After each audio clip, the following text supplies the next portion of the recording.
Back to my YouTube channel.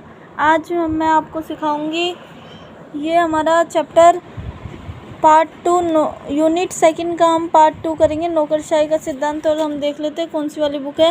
ये आप देख सकते हैं, लोक प्रशासन पर दृष्टिकोण वाली बुक है हमारी। तो इसका हम ये वाला चैप्टर स्टार्ट करने जा रहे हैं। तो आइए चलिए देखते हैं इसके मेन पॉइंट।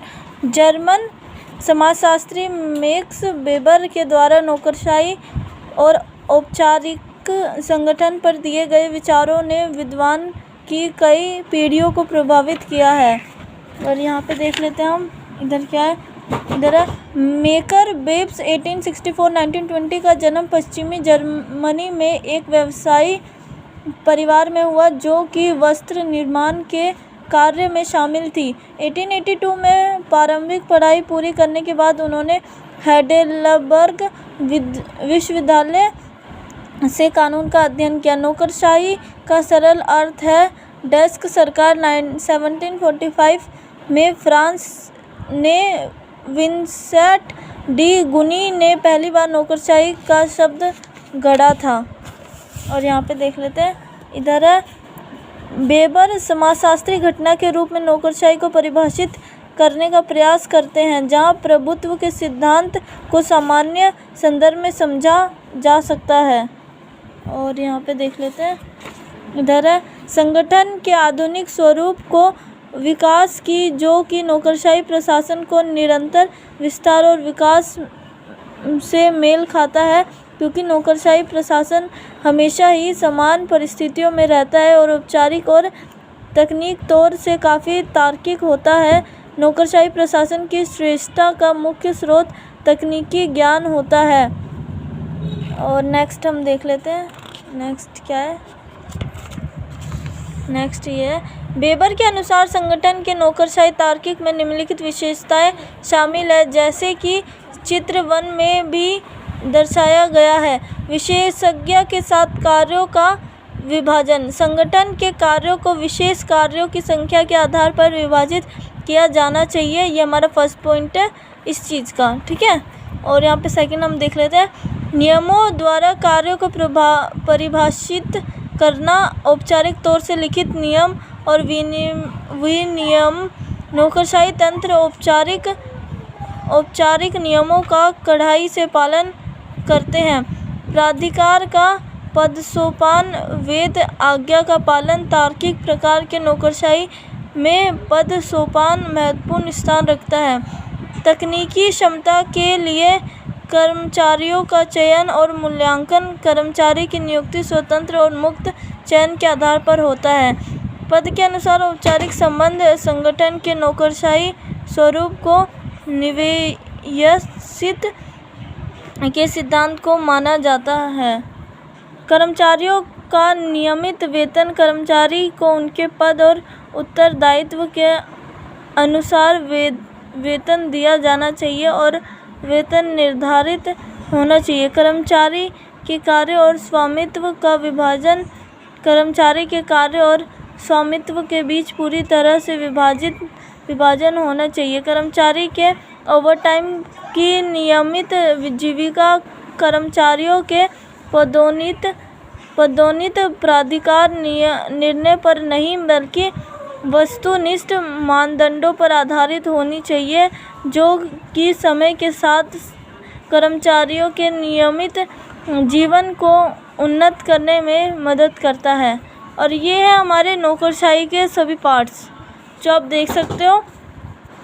पहला पार्ट है कर्मचारियों द्वारा कार्यों का निर्धारण, औपचारिक लिखित नियम और विनियम। और दूसरा है प्राधिकार का प्रदोशासन, वेद आज्ञा का पालन।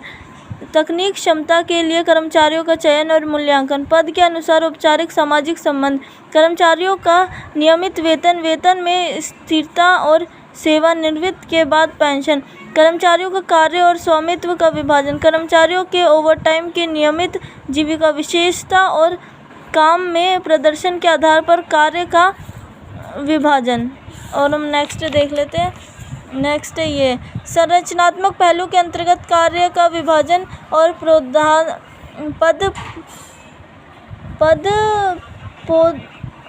एक मिनट, ये हमारा है संदर्भ में देखा जा सकता है